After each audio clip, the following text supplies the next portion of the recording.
In episode 24 of Roots of Humanity, I talked to Charles Hoskinson about his roots and cryptocurrency.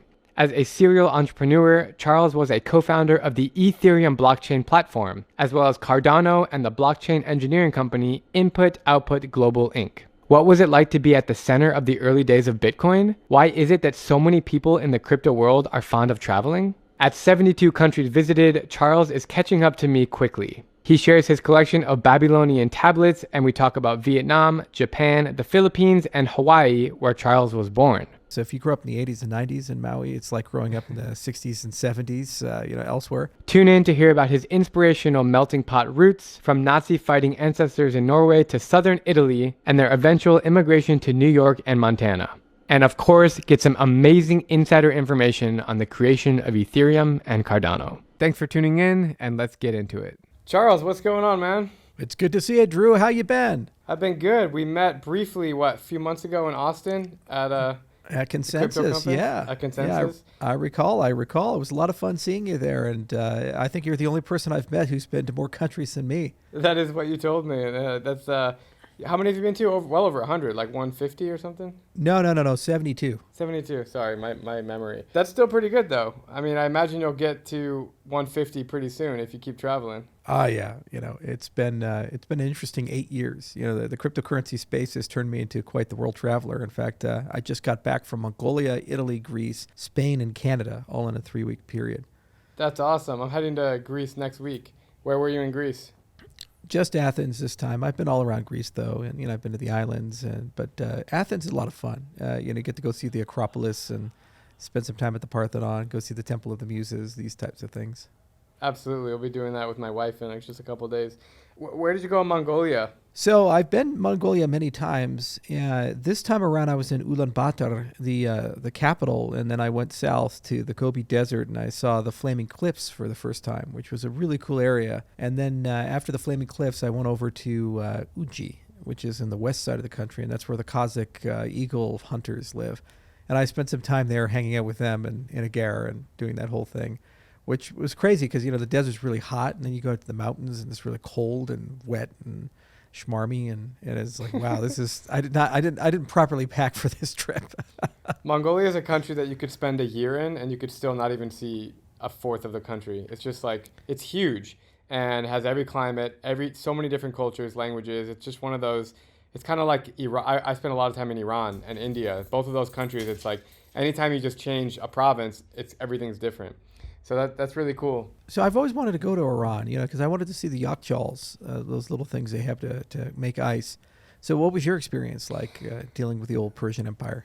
I've spent 6 weeks in Iran on 2 different trips. Absolutely love it. On my most recent trip, I was in the southeastern part in a place called Balochistan, which borders Pakistan. And so there's a town called Chabahar, which is the most incredible place with these rural markets and amazing people, really hospitable. And they wear these traditional outfits that you only see in Pakistan. And the language is the same in Pakistan. So it's just like a total mind fuck where you're like in Iran, but it's like, wait, is this Pakistan or Iran? That was cool. But obviously Tehran is beautiful. They don't speak Farsi there? Nope, they do not speak Farsi. Wow. If you speak Farsi to them, they will look at you like, and they have much darker skin, just like, Pakistanis. And, obviously Tehran is beautiful, and Shiraz and Esfahan. Esfahan's like the most historical city with all these beautiful mosques and monuments and mausoleums. And I don't know, if you like travel and history, and which I'm sure you like both, Iran is a fascinating place. I'm sure it's on your list. It is on the list. Unfortunately, it's a little difficult to travel there, as you know. For U.S. citizens, but I definitely would like to go at some arbitrary point. And same for Iraq. I actually collect Babylonian tablets. I have some here. Do you? Oh, I was in Babylon last year. It was wonderful. I was actually in Babylon. Like cuneiform? Yeah. Oh, that's so cool. Wow. That's awesome. So I have tablets and all kinds of things and artifacts, and I've always wanted to go to the gates of the old Babylon city. So what is Babylon like? It is beautiful. So you show up. I mean, Iraq, all the towns outside of Baghdad, like all the smaller towns, are kind of deserted and they're not too populated. So Baghdad is, you just kind of drive for a while and all of a sudden you end up at this big blue gate. It's actually a replica of the original Babylon gate. The original one is in some museum in Europe somewhere, I think, but it looks exactly like the old one. And you have an English-speaking tour guide, and you walk in and you you keep going like down and down and down because they keep excavating, and they said like only 10% of Babylon is actually above ground. Still, they Wow. have to keep going down to find more artifacts, more hieroglyphics, more old forks and spoons that these guys used to use, and these like old baths that they used to. It's just the most mind blowing thing. But lots of ruins. It's absolutely mind blowing. And then there's there's a huge hill on the outside, and Saddam Hussein built one of his old palaces, a huge palace. I mean, I don't know, it takes 15 minutes just to walk half of it, and it's circling the entire Babylon. So it's kind of fascinating. But yeah, I highly recommend Iraq is much easier to enter with the U.S. passport. Now it's visa free. Anytime you have questions about if you can enter a place or how to get in, or if you need a local fixer, I've been doing this for 9 years, so I can definitely put you right. You're kind of the guy for all this. Yeah, actually, this year I also went to Israel, Jordan, and Dubai. That was as close as I got to Iraq and in Iran. Jordan was a lot of fun. It was great to see Petra. And have you ever been to Wadi Rum? I have been to Wadi Rum. Yep, beautiful. What did you think of the night sky? It's absolutely amazing. It's just pristine, beautiful. I also love Jordanian people. I think it's probably the most stable, safest country in all of the Middle East. I mean, it's so funny that like Americans and other people, when they hear Middle East, are just like, oh my God, so scary, so dangerous. Jordan is absolutely perfect. I mean, it's great. Petra's wonderful too. I actually slept overnight, like right outside of Petra, so I got the full experience there. Did you too? Yeah, I slept in the hotel that was walking distance from Petra. Did you eat at the little cave bar that they have there? Yeah. Yeah, it's nice. It's 100 degrees outside, and it's like 50 degrees inside the cave bar. Speaking of 100 degrees, so I actually was just in Kuwait, and I visited the world's hottest city, which is called Jahra. It's in Kuwait, and I went on the hottest day of the year, which was August 1st. I just got back. It was 134 degrees Fahrenheit or 56 Celsius when I was there. And Wow. I slept outside with the Bedouins for a video. I haven't posted the video yet, but it was the most like spiritual and most off-putting and disturbing place I've ever been. Because like even sleeping outside, it's still like 1:15 at night. So you're just trying to breathe when you fall asleep. Wow. But yeah, the sun is just absolutely scorching, and somehow people are still working outside and living. So that was interesting. Yeah, I don't understand how you can work in that kind of temperature. It makes no sense. So, listen, we can keep talking about travel, and we will. We'll come back to it. But I want to know a little bit more about yourself. So, where are you originally from? We'll start there. So I was originally born in Hawaii. I was born on the island of Maui. My grandfather delivered me. He was a OBGYN there. And I grew up in the 80s and 90s in Hawaii. And Maui's kind of in a time warp. So if you grew up in the 80s and 90s in Maui, it's like growing up in the 60s and 70s, elsewhere. So I was kind of raised on like I Love Lucy and I Dream of Jeannie. All the music was from back there. So I grew up on Boston and all these types of things. It was Nice. kind of a surreal experience. And I live in a little town called Makawa, which was on the kind of a central east side of the island nearby the road to Hana. And it's one of those small towns that unless you've been to Maui and you know stuff about Maui, you'd never really think about it. I lived Sure. nearby Komodo's Donuts, this little donut shop that was amazing, run by this old Filipino guy. And it was just a great childhood. I had a lot of family that lived in Hawaii as well. And I got to go to the beach like every 2-3 times a week, go to Haleakala, go see all the hills. There's a few hills I used to slide down on with, concrete. You ever do that with a concrete box where you make kind of an improvised sled and, you slide down that type of thing. Yeah. So I did a lot of that type of stuff. And I was homeschooled, so I didn't have a chance to interface with the public school system there, or else I'd speak Pidgin, because there's like dialects Sure. that you kind of pick up when you interface with people. But it was great, and I lived there until I was about 8. My dad is Norwegian, and my mom is Italian descent, and so Cool. I have a big Italian family on the mom's side, and she's got like 5 brothers and a sister, and my dad's got 2 brothers and 2 sisters, and so both those cultures blended really well. My dad originally is from Montana, so I have a huge family up there in Big Timber, Montana, and Miles City, and that's the kind of the rancher side. They raise cattle and they did all kinds of crazy stuff.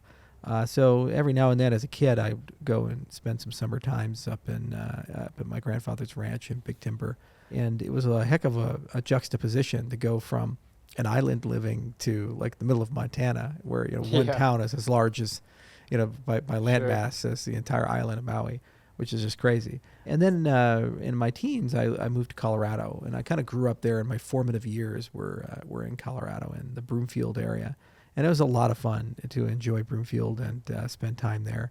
Very different as well. Like those winters going from like Sure. Hawaii and everything's great to snow and it's like what is happening? This is crazy. I want to go back to the island. It's great. Right. On the other hand, it was a perfect time to grow up in Colorado. Colorado hadn't grown too much and it was still kind of a rural state before all the Californians moved in. So Broomfield in particular was kind of idyllic and a perfect place to be a teenager in. Awesome. That's really cool. You have a lot of interesting things that you said. I was just in Maui for the first time. Actually, Hawaii was my 50th and final state. I had never been to Hawaii until about 6 months ago, so I went to Maui with my wife. So what did you think of Maui?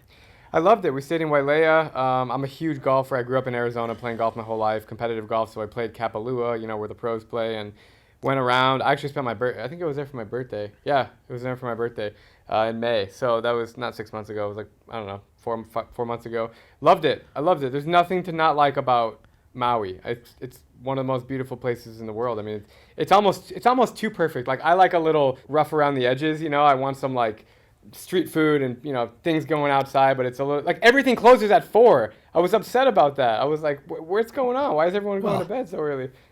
Yeah, in the Wailea area, yeah. But if you want to go party, go to Front Street. Did you go up to Lahaina? I did go to Lahaina. Yep, it was beautiful. Yeah, there's a lot of places that stay a little open a little longer up there. Yep, nice bars around there and stuff. I didn't go to the road to Hana. I don't know why. Everyone said to do it, but next it's time. A beautiful drive. It takes like 4 hours to go all the way around. But Hana, everything closes at 3. So Wailea, everything's at 4. And Kihei's nice. I love the Filipino influence because I've spent 2 years of my life in that country. My wife's Filipino, so spent a lot of time there, and I just love that there's so many Filipinos in Hawaii. They're great people. Is she from the North Islands or the South Islands?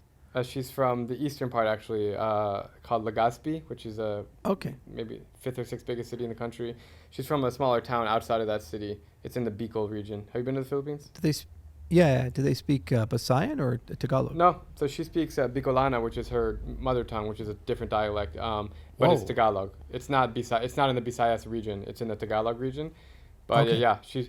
Her language in the Philippines is the most similar to Spanish in the Philippines. There's a lot of Spanish overlap, as you probably know, but in her a lot of the words are the same as Spanish, so it's pretty cool. Yeah, I spent a lot of time in Manila and the Clark Freeport zone, but I didn't spend a lot of time in the eastern or southern islands. So it's a little different. And Manila's crazy. Like, you got to get out of the city to go to the islands. Soul destroying traffic. I mean, the only place I've been that has worse traffic. Well, there's 2. Jakarta has soul destroying. Jakarta. Yep. Yeah, and also Cairo is unusually horrific. Cairo's horrible. Dhaka, Bangladesh is up there for me, and also Kampala, Uganda is one of the worst. Bangkok's pretty bad too, but at least Bangkok you can take the transportation systems that are pretty good. Yeah. But you're right. You just nailed it. Manila, Jakarta, Cairo. Those are my top 5. I think about these things all the time. You said Norwegian/Italian. Let's dive into that. So how do you connect with those? I'm assuming you've been to both countries. When you're there, do you connect with them in terms of culturally, the cuisine, the language? Can you speak any of the languages? Well, I learned a little bit of Italian, but not enough to be competent. And one of these days I'll speak Norwegian. They're very, very different countries, dramatically different countries, Norway and Italy. And the Norwegians were probably the smartest of all the Europeans for how they ran their country. And now they have like a $1.5 trillion sovereign wealth fund and no national debt.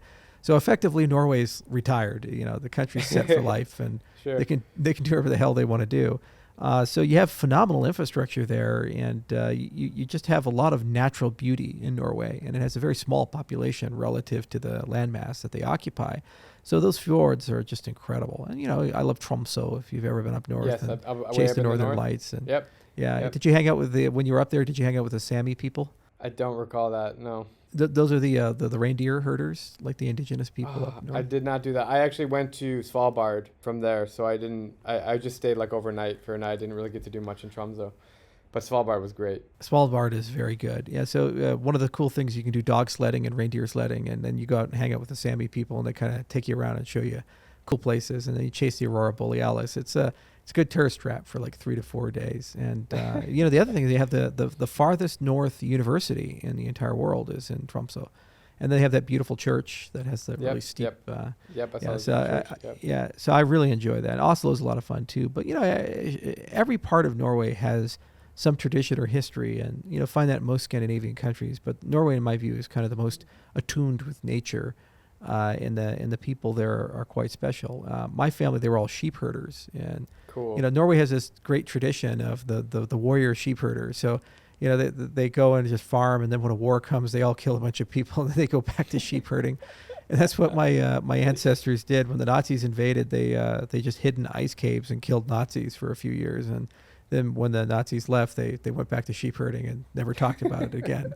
And I was like, was this like uncommon? Like, no, everybody in Norway did it. It was like the thing to do, kill some Nazis. I imagine the Nazis didn't know how to navigate ice tunnels too well, or ice caves. No. And, the Norwegian resistance was very well put together. They bombed the heavy water plant that was up there, and they would hide radio parts in their shoes. And there's actually a really cool museum that kind of shows the experience and lifestyle of what people were going through in Oslo. It's at that castle that's there in, I think, the southern part of the city. So it's a lot of fun. And on the Italian side, that's a whole different thing. That's so much more history because, the Roman Empire and before. In every part, there's 20 regions in Italy. So, every part is dramatically different. Sicily is so different from Umbria and Lazio, very different from up north when you go to Como or the Dolomites region, and these types of things. If you're taking like a girl for an idyllic date, and you really want to, impress her, Tuscany is probably the place, and the Dolomites are probably the place to go. If you want to, go to a living museum and get in just a few days a pretty good sample of all the history of Italy, Rome is a phenomenal place to go. I was just there, and actually, I got a private tour of the Vatican, so I got to go to the Sistine Chapel, and no one was in there, which was just super special. And all throughout the rest of the Vatican. And normally you go to the Vatican, it's just so damn packed. There's so many people there. Especially now. This summer has been a freaking nightmare, man. The airports and everything. So hot too. Yeah, it's like 100 degrees. Did you go before it was open? Is that how you did it? Yeah. They did a morning tour very early before it was open, and we kind of arranged it, and I got to see all the statues and other things, and actually got to take my time, and really enjoy each part of the tour. And I'm a sucker for gift shops, and so I got some rosaries and other things for the family. We all are suckers for gift shops. Yeah, they're Italian Catholic. You got to do that, right? So, is it your grandparents or great grandparents or great that came to the U.S.? What generation American are you? So on both sides is great grandparents, and so the Norwegian side left in their teenagers. Both of them left in their teens. So on the Italian side, great grandfather was from the southern parts of Italy, and then the great grandmother was from Florence, and they say La Roga del Sud, the thieves of the South. And so when they got together, it was kind of a scandal, and they left and went to New York and had 8 kids. And my grandmother was the youngest of the 8. But they all spoke Italian, so that part of the family kept that very strong Italian culture, and they kept in that Italian community. If you're Norwegian and you come to America, you're always looking for like a place that looks like Norway. So a lot went to Minnesota, a lot went to Montana. And so the Steen family, they went to Montana, and they were in Great Falls and Big Timber and a few other places. And then, big Norwegian family, had a lot of kids. My great-grandmother, she was a hell of a woman. She had these huge hands, and, she was extremely strong, and she worked until her mid-80s. She was just an indomitable person. And, standard Norwegian stock, few words, but do an enormous amount of work. She'd get up every morning at 4 a.m., take care of the whole family, take care of everybody, make lefse, which is, did you ever have any lefse when you were in Norway? It doesn't ring a bell. I can't lie. What is that?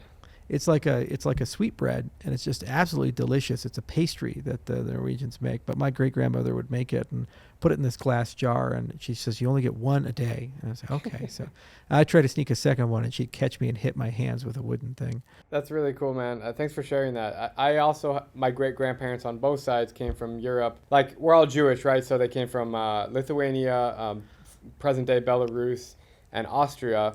And they all, some of them left way before the war, but some of them left for the war. But I never got like any German. I got a couple Yiddish words that I can speak for my grandma, but it was just all English. Like, I wish that I had like some of those stronger roots, but when they go to America, it's just like everything changes, and now we're just a melting pot of cultures, it's really fascinating, because as I travel more, and I'm sure you have the same thoughts, when you go to a country like Korea, South Korea, or Japan, it's so incredibly homogenous to the point where they all have like one of 5 last names because they all come from the same dynasty. And their physical features are so similar, and just the way their mannerisms are the same. And then you go to a country like the US or Australia or the UK, and it's just like insanely everything. It's just like just throw everything at the wall and see what sticks. That's just a general comment about America. And it's like, what is American culture? It's just such a newly founded country where people have moved to. I don't know. I feel like you might have a comment or two on that. Yeah, I mean, you can be anybody in America, and that's what makes America so special and so magical. There's no, cultural legacy that you're forced to abide to. Right. Actually, I did the 23andMe not too long ago, and I was kind of curious, like, what's the genetic makeup and who banged who back in Europe and so forth. So there's some German and some French and some Italian and Norwegian, but then I found out I'm 0.2% Ashkenazi Jew. Oh, nice. 0.2%. And so, yeah, 0.2%. So I was in Israel the other day, and they say, you're Jewish, right? I said, I'm not Jewish. They say, well, come on. Did you ever do a blood test? I said, I'm 0.2%. They say, well, with the billionaire adjustment, I think we could take a welcome to the tribes. I'll say, I'll call you later, okay? We'll do the right to return. With that beard, you could pass as a rabbi, man. I'm sure exactly. I went to Masada, and I saw the rabbi up there. He wrote my name in Hebrew. He's like, you're part. You can be part of this. But I've been to South Korea and to Japan as well. I used to live in Japan. I was in Osaka. I was out in Homachi is where I was at, and I spent a lot of time in Namba, the restaurant district. I tell you, that is one of the most fun cities you could ever in your 20s spend time in. And I mean, you go down the arcade and you go into Namba. Did you see the giant crab? Absolutely. Yeah, the Glico man and the crab. But that literally that restaurant district. Speaking of Hawaii, everything closes at 4. Well, nothing closes in Namba. Yep. It stays open like 24/7. Yep. So I have some very fond memories of going to Space Station, which was like a video game themed bar, and playing Super Mario World until like 4 o'clock in the morning and getting really drunk, and then wandering through the streets of Namba, trying to decide which one of the 26 ramen shops to eat gyoza and ramen at. And, they have those vending machines where you put in the money and then you push a button and a ticket comes out and you hand it to the guy. So you don't have to speak Japanese or anything.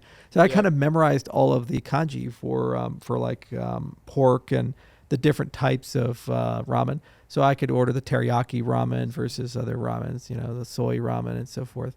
Be there kind of drunkenly staring at Japanese symbols, be like, okay, and go back to my Airbnb. And God, I had so much fun. I have a very similar experience. I lived and taught English in Seoul for 2 years after college. So actually, I studied abroad in Prague, which is where I am now. I'm in Prague. Mm-hmm. I'm actually in an apartment. You can see there's a picture of Prague behind me. And then I moved to Korea for 2 years after college, and I loved it. Same experience as you. Everything's open 24 hours, partying every night, drinking soju, which is kind of like sake, I'm sure you know, and going out. The only difference in your story than my story was there's not really vending machines in Korea. It's such a Japanese thing, the vending machines. Yeah. I don't know why. They never made their way across to Korea. Did you ever go to that robot, the robot place was it Roppongi in Tokyo where the robots fight each other? There's a video on YouTube that I went to the robot restaurant. That place is so cool. It's such a fire hazard too. I was like sitting there looking around and I was like, man, if these robots catch fire, I'm done. There's no way I'm surviving this. Yeah, that's a cool place. I love Roppongi. Man, I miss Asia. I spent like 7 years in Asia, and then when COVID hit, I haven't been back since then. I lived in Korea, Philippines, Vietnam, Thailand over a 7-year span, basing myself there, traveling in and out. And then COVID hit, and we went to the U.S., and then, I managed to travel to like some 30 countries since the pandemic hit, but I'm craving to go back to Japan, Philippines, Taiwan. What did you think of Ho Chi Minh? Ho Chi Minh's great. I actually lived in Hanoi, not Ho Chi Minh. Which is it's funny because Vietnam, it's kind of a small country, but it's really long north and south. It takes 2.5 hours to fly from north to south, so it's like Seattle to LA distance, and it's wildly different. I've been to Saigon 4 times, all for kind of weekend trips, but I've spent 6 months in Hanoi. So I prefer Hanoi a lot more. It's just more cozy, more intimate. All the little side streets and little cafes everywhere, and the beautiful French church there. And the climate is like in the winter months in Hanoi, you need to wear like a coat. I mean, it's probably at the worst it gets down in the 40s, but it's probably in the 50s at night, which is kind of cool to be in Southeast Asia, where everywhere is blistering hot, everywhere, almost everywhere. But in this little place in northern Vietnam, it's cold. I think that was cool. Have you been to Hanoi? I haven't been to Hanoi, but I have been to Ho Chi Minh. And what blew my mind was, I arrived and you get out of the airport, and you look to your left, you see like was it Pizza Hut? And you look to the right, you see Popeye's chicken. You're like, wait a minute, I thought we lost this war. And then you go to the city, and it's like the most capitalist place I've ever been. It starts raining, really, and then out of nowhere, all these people show up to sell you umbrellas. Yeah, you know, it's just it's so crazy. The umbrella thing, like they wait for it, and like within seconds, there's like 10 guys offering you an umbrella. Yeah, and it was like, where the fuck did all these umbrellas just come from? You know, and the whole streets are filled end to end with mopeds too. So it's a lot of fun to drive mopeds there. So listen, Charles, I could talk to you about travel for 3 more hours. This has been great, but I want to dig a little bit deeper into your story in Web3. So obviously, you've told it a lot in many different ways, but if we can kind of just try to condense it down. Were you always into computers and tech and innovation as a kid? I mean, in Hawaii or in Japan as in your 20s? Or run me through your inspiration of how you got into the scene, and obviously, about 10 years ago when you kind of started, or probably longer than 10 years ago when you really started your journey with Ethereum and Cardano. Just go ahead and kind of share your story. Yeah, my dad's a doctor, and my grandfather was a doctor. So the family tradition was medicine. And I always imagined when I was, growing up, I'd end up being a surgeon or something like that. And so I thought a lot about that part. But I was at the same time quite interested in programming and quite interested in mathematics and these things. And I'd read little math books, and I did a lot of self-programming. Like I had this little book on BASIC, and I wrote some code on the family Intel 486 computer, and I got stuff to work in DOS, and that was a lot of fun. I actually, when I was a kid, patched one of the games. You ever played Catacomb 3D? I have not, no. It's a very old DOS game, and I had to write a patch for it because it didn't work with my particular computer. But there was a quick and easy fix, and these were like in the pre-easy accessible internet days for me as a kid. But we got it fixed. And so that was always an inspiration, but I always imagined it was like a side hustle, and I figured, okay, that's the fun stuff, but the real stuff is medicine. I should do that. And then as I got older, it became very apparent that, I probably should do something in a more technical field, like be an engineer or be a mathematician or be a computer scientist. And I pursued the mathematics side for quite a bit of time, but the problem is I didn't want to be a professor. And I was trying to figure out, well, where's a nice intersection of things that I'm interested in? So I really liked number theory and cryptography. I really liked programming. I really liked economics and monetary policy. In fact, I was a member of the Ron Paul campaign. I volunteered in 2007. So he was talking all about sound money and Austrian economics and these things. And that was well before Bitcoin. Bitcoin came out in 2009. So I kind of got bit by the gold bug, like all these other guys that ended up going into the space, like David Bailey or Eric Voorhees or so forth. So when Bitcoin came out, I first heard about it in around 2010. I think it was on Slashdot, and I said, "Boy, that's really interesting. It's probably not going to work, but I should mine some." So I set up a mining rig, and I got all these AMD, I think they were 5850s in Crossfire, and I got a bunch of coins there, and I bought some, and I actually had a Mt. Gox account and all these things. Do you remember buying your first Bitcoin, like the process? I do. It was actually quite easy. I wired money from PayPal to Mt. Gox, and that was like so against the end user license agreement. But anyway, it is what it is. It was a long time ago. So I really enjoyed the early days of Bitcoin because there was everything was worthless. No one really cared too much about it. And the community was super small. You could talk to everybody. So I talked to Andreas Antonopoulos and Roger Ver and all of these OGs. Mike Hearn was another. Gavin Andresen was a big guy. He was one of the core developers. And, everybody just hung out on Bitcoin Talk, and it was a pretty laid back environment. And, Satoshi had just left right when I got started, so I didn't have a chance to interact with him. But I did have a chance to interact directly with a lot of the people that were kind of the core people. And I very quickly started saying, well, it's all fine and dandy, but the problem that Bitcoin has is it doesn't have programmability. And, if this thing is going to be real, it's going to need some mechanisms like a value stable token. So you need something that's pegged to the dollar, or else you can't use it for commercial transactions. It's too slow to be used as a payment system. You can't do microtransactions. You can't do pull payments and so forth. So I started getting interested in the altcoin space. But the problem with that juncture is there was really no real good altcoins. There were things like Feathercoin and Litecoin and Namecoin and these types of things, but they were all just derivations. Yeah, this was 2011, 2012, and they were all just like derivations of Bitcoin. So they would fork from it.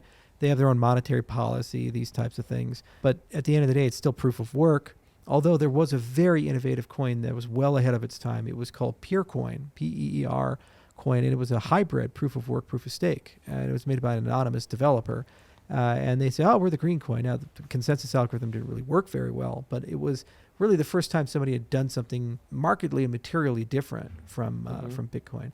So I didn't take it too seriously until after the Cypriot crisis, when the banks in Cyprus started taking money from the people. And then Bitcoin went from nothing to like $250. And then it created all this hype and excitement around Bitcoin. It was really the first major bull run that we had. Because, it was $1, it went to $30, it went down to $4, but then it stagnated at $4 for a little while, and nobody really cared. When it went to $250, then suddenly I realized, well, it's gotten the network effect. It's going to be real. I got to get in and do something. So I joined the Bitcoin Foundation, and I was the founding chairman of the education committee. And basically that gave me a chance to kind of talk to all the people and get to know everybody. And I created a class that I gave for free out on Udemy called Bitcoin, or How I Learned to Stop Worrying and Love Crypto. I love that. I love that you did that for free. That's really and cool. I got over 70,000 students from that class. And one of my students was this venture capitalist from China named Li Shailao. And he emailed me and said, hey, I'd like to give you money to start a business. And I was like, it's a Nigerian print scam. Okay. And he's like, no, I'm legit. I promise you. And he actually convinced me. And I said, okay. And sure enough, he did. And give me a few $100,000 to start a company. And he asked, well, what do you think are the biggest problems of crypto? And I said, I'm going to crowdsource it. So on Bitcoin Talk, I created a thread called Project Invictus. And basically I asked, what do you guys think are the biggest issues of crypto? And the consent, I got a bimodal distribution of responses. Some people said exchanges, because everybody at the time was worried about Mt. Gox, which eventually did collapse that year. And then the other group of people said value stable currencies. So I said, can we put both of them together somehow? And I eventually launched a project called BitShares with Dan Larimer. And BitShares was well ahead of its time. It was a proof of stake cryptocurrency that had a DEX and a stablecoin back in 2013. Wow. I mean, it's like, whoa, we were too far ahead. So the project ultimately didn't really succeed. But it was quite innovative, and it really moved the conversation. And on the ashes of that, I ended up meeting Anthony DiOrio through the Bitcoin Foundation connection, because he was running the Bitcoin Alliance of Canada at the time. And he said, hey, do you have any educational materials? And then I said, sure. And we were talking about that. And it's like a little side thing. He's like, oh, by the way, there's this young kid that keeps coming to the meetups, and he's got this white paper. Can you read the white paper and let me know what you think of it? And I said, sure. What's his name? He said, his name is Vitalik. I think he's Russian. And the white paper is called Ethereum. And I was like, okay. So I read the Ethereum paper. And how many people knew that the word Ethereum existed when you read that paper? Okay. So I was the fifth person that Vitalik shared the paper with. Wow. So it was Vitalik, Mihai, Alicia, Amir Shetrit, Anthony, and then myself. And then about 2 weeks after I came in, he created a Skype group. And then that's where, what's his name? Gavin Wood and Jeff Wiltshire and others came in. And then Anthony brought in Joe Lubin, because Joe had some connections in Toronto, and they kind of knew each other through that. So it was very small days and very humble days. And after about a month of meetings, I said, hey, we really should meet up and, have a conversation. So Anthony rented a beach house in Miami in January of 2014. And then we all aggregated there and decided that we'd actually build a cryptocurrency and launch it. So I spent 6 months as kind of the closest thing that group had to a CEO. It was a very stressful time, and there was too many chiefs, not enough Indians. There's not too many cooks in the kitchen. And so eventually Vitalik had to make a decision of what to do with it. And so he consolidated around the tech side. So all the business side kind of got liquidated. So Amir and I got pushed out in June, and then later on Anthony left and Joe left, and Joe started Consensus and Anthony started Decentral, and Amir has made buku money trading tons of different things, and Gavin created Parity Labs, and he's got Polkadot now, and I created Input Output, and I got Cardano, and so all 7 of the 8 founders are gone now, and the only one left is Vitalik, and everybody's gone on to go do something else, whether it be game development or social media or other cryptocurrencies. So you got pushed out after those 6 months, if I understood correctly, and then did Cardano come right away, or was there a period of time where you were trying to figure out what's going on? Or? I was kind of 0-2. I had BitShares and Ethereum, but it wasn't working out for me. And I was like, man, should I really be in this crash? Maybe I should just be a mechanic and fix cars or something. I don't know. Go back to school or something. Who knows? Maybe that professor thing will work out after all. But I took 6 months off, and then my secretary, who I work with at Ethereum, had all these contacts in Japan. And he called me up and he said, "Hey, these guys in Japan want to meet you." And then I said, "Well, if you pay for the plane ticket, I'll come meet them." So that got me back in the game, and I eventually partnered with them and built Cardano. And it's been now almost 8 years, and hell of a journey. 72 countries later, and now I got a multi-billion-dollar company with 700 people at it, and Cardano has 3 million people in the ecosystem, and we've written 150 academic papers. So it was just a wild ride. How does that make you feel that within about 7 to 8 years, the sentence that you just said is mind-blowing? So how does it feel that you accomplished that in such a short time? Well, it's a heck of a lot of luck of being in the right place in the right time, and just being fortunate enough to have great people. But the other side of it is that we kept to our principles the entire way. I said, well, if I'm going to go do this, I got to do it right. So we're going to use real science, and we're going to actually write papers the right way, and build protocols the right way. And it kept us out of an enormous amount of trouble. Like, we never really got a major hack or a protocol failure. We were a little slow to market and missed a few things here and there, but it did allow us to build a community on bedrock, and in many ways get the best ideas. So it's humbling as hell, and it's a still surreal experience when you think about it. And just to reflect and look back at all the people I've met. I mean, I now regularly meet heads of state. This weekend, I was at my ranch, and Snoop Dogg's son shot a music video with me.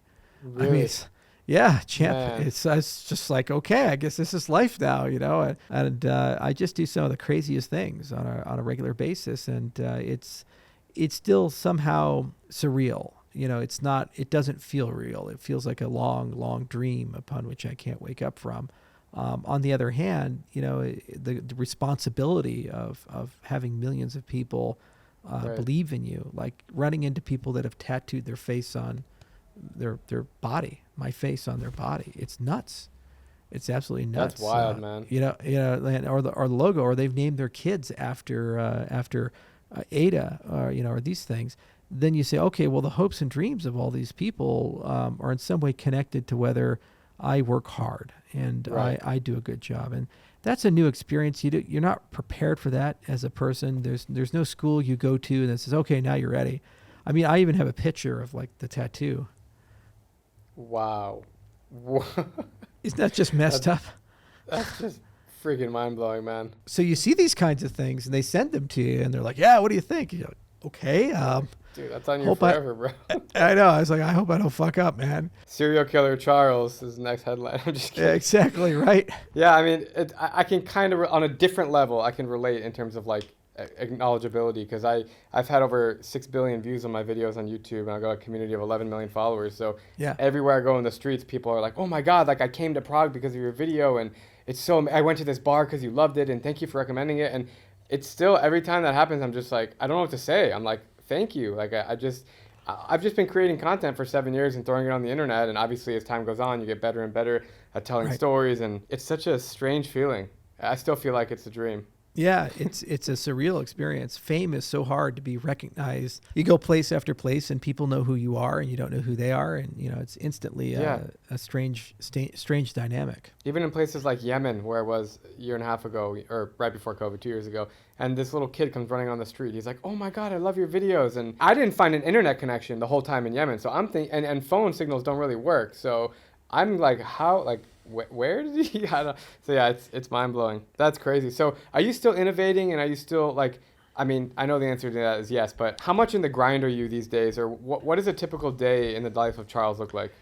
Well, I have 4 companies now, so I've diversified quite a bit. So I still have input-output, and we innovate like crazy. We've written 150 academic papers. We have many more on the way. In fact, I'm heading to Santa Barbara here this weekend to go to one of the largest academic conferences in the world for cryptography, because we just solved a major problem. It's called useful proof of work. So there we actually found a way to do proof of work, but instead of wasted computation, you're actually solving real life problems. And that was a problem that when I first started in the cryptocurrency space, everybody thought was impossible. So it's so cool to be able to still kind of surprise people and figure out new ways of doing things. And obviously we did Cardano, and we're still working very aggressively on it. We have some unannounced and unreleased things that are super cool in the wallet space and identity space and other crypto stuff. But the other three companies are, very different. So I own a biotechnology company, and we do anti-aging regenerative medicine, and I run that with my Nice. dad and brother.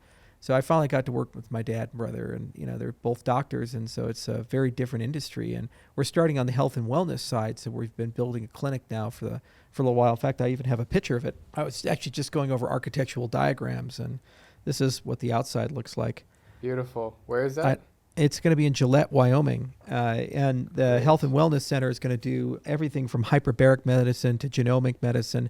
So when you come in, we fully sequence your genome. We take extensive labs. We look at the whole microbiome. We take a huge history, a full body MRI. We do a whole bunch of functional tests and really get to understand you as a person. And then we look at a 360 plan of how do we get you into a more optimal state of health. So there's some functional medicine stuff you can do, lifestyle medicine stuff you do, diet and exercise you can do, and some interventions. Like, for example, hyperbaric chambers are just absolutely extraordinary. They're as close to magic as you can get. People think of them like diving medicine. Oh, I get the bends, and then I need to sit in it for a while to recover from nitrogen narcosis. But it turns out it actually can heal wounds and regenerate nerves and be used to treat TBIs and all kinds of things. It's absolutely extraordinary. And it's an underappreciated area of medicine, but you can layer it with other therapies. And so you can give people a bunch of anti-aging and regenerative medicine drugs. So you can give them things like metformin, rhabdomyosin, which have been shown to be pretty effective at slowing down aging. And we're also looking at exosomes and other things. So we're kind of aggregating a center of excellence with lots of doctors and PhDs and going through all the medical literature and things like what Dave Asprey's doing and Dave Sinclair's doing and other people's labs, and trying to get a good sense of what is the state of the art, and then have a nice fertile area to test that state of the art and get to a point where we have protocols that massively improve people's health and really accelerate those things. Now, long term, the goal would be then investing some of the returns into tissue engineering and then saying, can we take stem cells that we harvest from people and use it to regrow organs and skin and other tissue types? And so it's a great industry to be in. It's really at the forefront. It's really cool you get to work with your father, on a business like that. That's really cool. Yeah, and he spent almost 40 years as an internist. And so, medicine has a way of disenfranchising people. And that's what tells you that the industry is deeply unhealthy and sick. If you come in as a bright-eyed, bushy-tailed doctor and you're very excited to be, caring for people, and then by the end of your career you can't wait to retire, and you say this is horrible, I got a false bill of goods. That tells you the entire industry is deeply sick. Sure. So we want to really look into how can you do concierge and direct primary care and have a more intimate relationship with the patient than a proxied one with insurance in the middle. So we're figuring that out, and it's really a cool capstone for his career. And my brother is certainly feeling the same fatigue from the time that he was in, and we're getting there. Now, the other two businesses, I have a synthetic biology business, and what it does is it genetically engineers plants, and it makes the plants glow in the dark. So so it's Cool. bioluminescence, and that's so fucking cool. And there's all kinds of really crazy things that you can do with it, and that's kind of running in silent mode for now. But we should be able to announce a few things at some point. And then the fourth company is my ranch. And I also own some restaurants. And my ranch is in Wheatland, and I raise bison. So I got over 500 American buffalo. Dude, are you serious? Yeah, just running around. It's in Colorado? It's in Wyoming. Oh, you're in Wyoming right now. Are you at the ranch? Well, no. I have a farm in Colorado and a ranch in Wyoming. Okay. So the farm is just outside of Boulder, and then the ranch is in Wheatland, Wyoming, which is a small town. How often are you at that ranch? I try to go up every weekend. In fact, that's where we shot the music video, and that's something I would love to document at any future date, But that's a story that I would love to tell. That's really cool, man. You can come up anytime you want, man. And actually, I hired one of the first things I did, because I wanted to know the history of the ranch, is I hired a historian to actually write a book. Mark Young, and so he's been chipping away at it for the last year, and we're about 50% done, give or take. So the story of Hoskinson Ranch will be told at some point, and I'll give you a copy of the book. And it starts with like Paleolithic history, because it was used for flint crafting and all kinds of things by ancient natives. So cool. And eventually the cavalry took over, and there were big cavalry battles that were on the land, and part of the Oregon Trail goes through there, and it's just nuts, the amount of history that ranch has. How big is it? It's 11,000 acres. How do you get there? Do you fly? I mean, do you drive? Just drive. It's right off I-25. Those are some of my bison. Yeah. Oh, that is so cool. Yeah. Man, I would love to come out we'll try to coordinate something. I would love to tell that story, and sounds really inspiring, man. That's super cool. You're living your best life, bro. Yeah, there's a lot of shit going on, right? There's so there's the biotech stuff and then the synthetic biology stuff. And, you seem like an extremely unstressed person, but are you actually stressed? Not at all. Not at all. I spent a long time doing some meditation stuff because I was super fucking stressed when I started all of this, and it got so bad it was affecting my health. And I said, I need to make some changes. And so I read some books from Jon Kabat-Zinn, and then I went to a week-long silent meditation retreat. And it was one of those where you weren't sure if it was a prison camp or a meditation retreat. You're just like on the fence. You could see it both ways because you weren't allowed to talk to each other. You can't look at each other. Yeah. I didn't eat for 4.5 days. And did then you like it? I've been thinking about that. Oh, I wrote a whole blog post about it. It was amazing. It was a transformative experience, and it was a lot of fun, but it was one of the hardest things I ever did. Because, if you can't speak for a week and you're left to your thoughts, I had no cell phone, no nothing. Can you draw? What do you do? You breathe? Just think. That's it. You can't journal. You can't read. You're just silent, and I wasn't eating, and also I went outside, meditated in the mornings in the snow because it was up in the mountains, and so you're just like out there at -10 while the wind is blowing on you and you're sitting in snow with shorts on, and it was an experience, man. I really enjoyed it, but I learned these things, and I'm a big fan of neurofeedback as well, and what that's allowed me to do is to not only gain a lot of focus and clarity, but also it gave me a lot of coping mechanisms and techniques to kind of de-stress when I get way too stressed, and it's enabled me to relax quite a bit. I'm stressed all the time, man. I'm going to, Liberland this weekend, and going to Portugal to shoot another video, and there's a lot of pressure on my shoulders to deliver content, and just keeps going. And I love it on one hand, but on the other hand, it's an extremely stressful lifestyle. I'm 31, so I'm still kind of living in the thick of it, but I admire you have 4 businesses, you've created a multi-billion-dollar, so many things going on, but I love the humbleness and the way that you're just able to kind of detox from all of it. So that's something that I hope to reach. Maybe I have to do one of those retreats to get there. Well, whatever you do, I think the most important thing is the digital detox. So just get your cell phone, put it in a safe, and go somewhere for a week and have no means of contacting you unless it's an absolute emergency. Maybe Alaska or someplace like that. There's a lot of great remote places in the United States that you can go to, or abroad, as you know. Sure. And just being away from that for a week, the first 2-3 days are super hard, but then after that, you just reach this peace and your dopamine levels properly reset, and you feel, wow, like how did I ever live the other way? This is crazy. So I go through those periods of cleansing. I also do a lot of fasting, and that helps a lot. Like daily fasting? Yeah, I try to do intermittent fasting, like 16-8, where I don't eat for 16 hours and then I eat for 8. And sometimes I do extended fast. My record is 11 days, so I didn't eat anything for 11 days. Yeah, that was tough.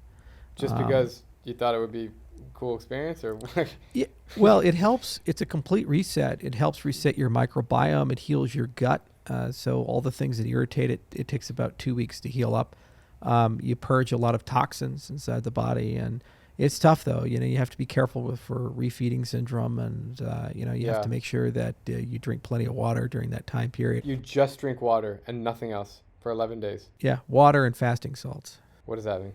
It's like salt just you put in the water? So just water. Yeah, potassium and magnesium and sodium and so forth, and you mix it together so you don't die when you start refeeding. There's a doctor who studies it. His name's Dr. Fung. He's a nephrologist, and he wrote a lot of books on the science of fasting and these things.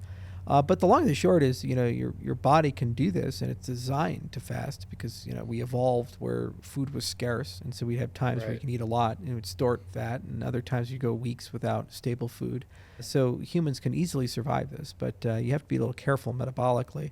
What's nice is if you have insulin sensitivity or you're very overweight, you have a lot of headroom. In fact, the longest fast ever recorded was Angus Barbary. Do you know how long he fasted for? I'm going to guess 4 months. No, 384 days. That's a year, or a little over a year. Really? Yeah. Was he really big? He was over 400 pounds. If you Google, you can see like the before and after. extraordinary. What's the name? Angus Barbary. Yeah. He's from Scotland, and he got really sick and got hospitalized, and then he stopped eating for a while, and he asked his doctor, how long can I go? And he said, well, we can do an experiment. And Angus was like, sure, let's do it. And they ended up watching him for over a year, and then they wrote a paper about it after he finished the fast. Isn't that crazy? The before and after, 382 days. You're full of information, Charles. Hey, this has been a really great chat. I'm not going to keep you longer than an hour, but hey, I would love to see you again soon, whether it's Wyoming or Colorado or wherever. I'll be in Europe and traveling for the next few months, and then I'll be in the U.S. for like October, November, December, January. So hopefully we can make it work. All right. Thank you, Drew. It'd be great to see you anytime. I'd love to have you by the ranch, and we can eat some good bison. Absolutely, man. Charles, you're the man. Really appreciate it, and I'll see you in Wyoming soon. Thank you so much for tuning in to this podcast episode. If you feel inspired by this conversation, please share it with somebody who would enjoy listening. And if you're here for the first time, make sure to subscribe on Apple Podcasts, Spotify, YouTube, or wherever else you get your podcasts. Also, don't forget to leave a review. Every week, I'm going to be looking through them and highlighting my favorite one. And with that all being said, I will see you guys next week.